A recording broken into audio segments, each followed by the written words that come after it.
You walk into the room where your baby is lying, and something happens the moment they sense you. The sounds stop, the movement stills, and they turn toward you with an expression that is impossible to fully describe. Not silence from sleep, not silence from hunger, a deliberate, responsive silence that arrives precisely when you do, as though your presence has changed the frequency of the entire room. And the strange thing, the thing that catches parents off guard every single time, is that it doesn't feel like the baby is frightened or startled or even particularly surprised. It feels like recognition, like the baby knew you were coming before you arrived, and the silence is not a reaction to you, but a preparation for you. That instinct you feel, that this silence means something specific, something directed, something worth paying attention to, is correct, and the explanation behind it is genuinely surprising. To understand why your baby goes quiet when you enter the room, you have to understand something about how the infant brain processes the people it knows versus the world it is still learning. From very early in life, earlier than most parents realize, the infant brain begins building detailed neural representations of the specific people who appear most consistently in its world. These representations are not simply visual memories of a face. They are rich, multi-sensory profiles that include the particular sound of a voice, the specific smell of a body, the characteristic rhythm of a person's movement and energy. And when a person who matches one of these stored profiles enters the environment, even before the baby fully sees them, before they speak, sometimes before any obvious signal has been given, the brain detects the match.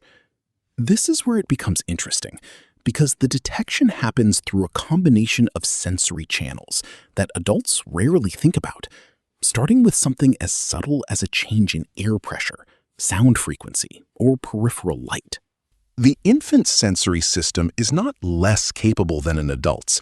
In many ways, it is more sensitive, less filtered, and more attuned to environmental change, precisely because it has not yet learned what to ignore.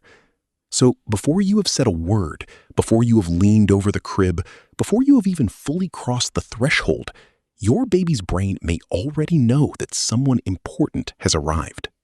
Think of it like this. When something truly important arrives in the infant's world, the brain issues an internal command that can be roughly translated as "stop everything else and pay full attention to this."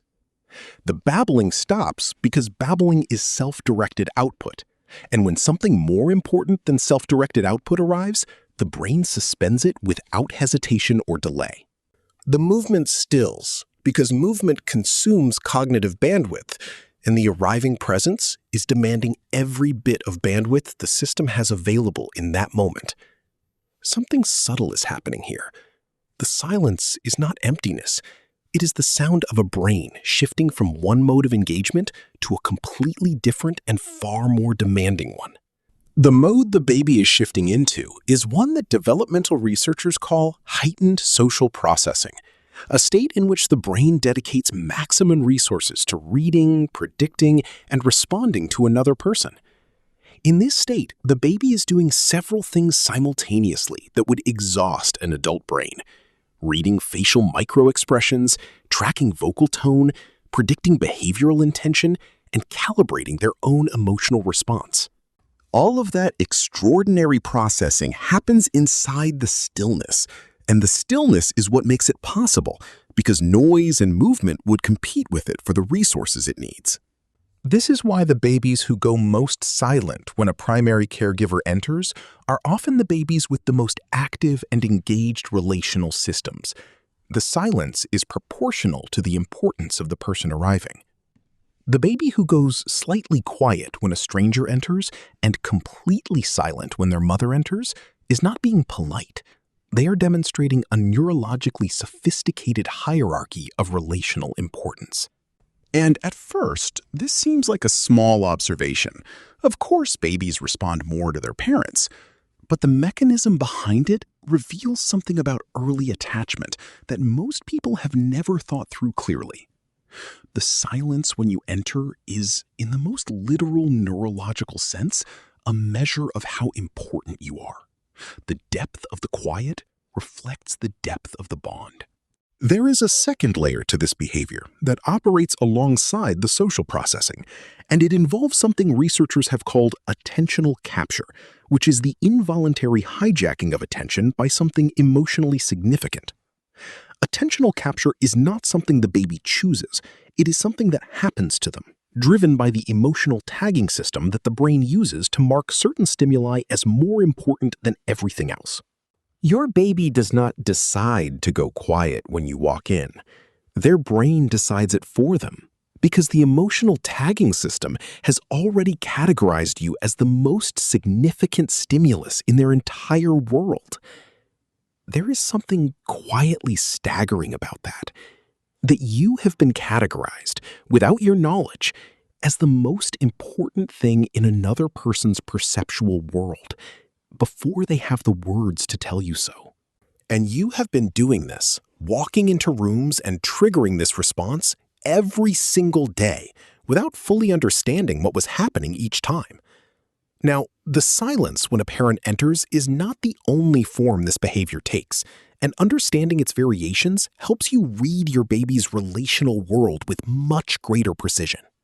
Some babies go completely silent and completely still, a full system pause that lasts several seconds before any interaction begins. And this tends to indicate a very high degree of relational significance and emotional investment.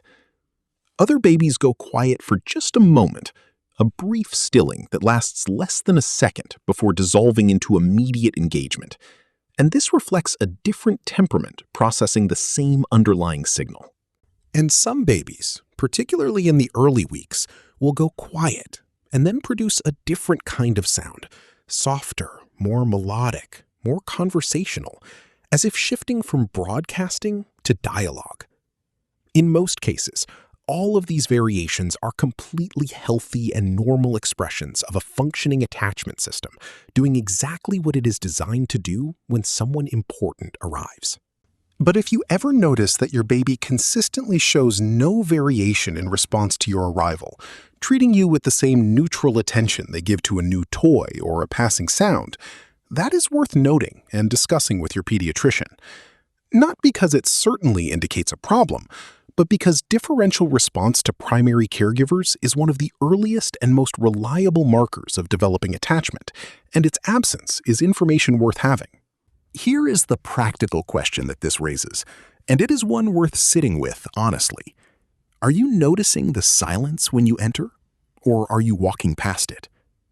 Because one of the quietest tragedies of modern parenthood is how easy it is to miss the moments when your baby is communicating most clearly, simply because those moments look like nothing from the outside. The silence when you enter is not nothing. It is your baby's most eloquent greeting, offered in the only language they currently have, to the person they consider most worth greeting. And when you begin to receive it as a greeting, when you pause in the doorway and meet the silence with your own stillness before you speak, something shifts in the quality of what follows. The baby feels met, not in the words that came later, not in the touch that followed, but in the pause itself, in the moment when the caregiver matched the baby's register instead of overriding it. This matching, what attachment researchers sometimes call attunement, is one of the most powerful relational tools available to any caregiver, and it costs nothing except the willingness to slow down. When you attune to your baby's going quiet, when you honor the silence instead of rushing through it, you are sending a message that registers in the oldest, deepest part of the infant brain. The message is this: I see you. I slow down for you. You are worth pausing for. And across hundreds of repetitions, that message becomes the foundation of what your child will eventually call feeling loved. There is one more dimension of this behavior that is worth naming, because it tends to reframe the entire experience in a way parents find both surprising and deeply reassuring. The going quiet when you enter is also a form of exhale, A nervous system releasing a tension it was holding while you were absent, because your presence means that the highest level safety signal in the baby's world has just been restored. Babies whose primary caregivers are present and consistent carry a lower baseline stress load, and each time you enter the room and trigger that going quiet, you are actively reducing the physiological burden your baby's nervous system is carrying. You are, in the most literal biological sense, your baby's nervous system regulation, not a supplement to it, not a support for it, but the primary mechanism through which it learns to regulate itself at all.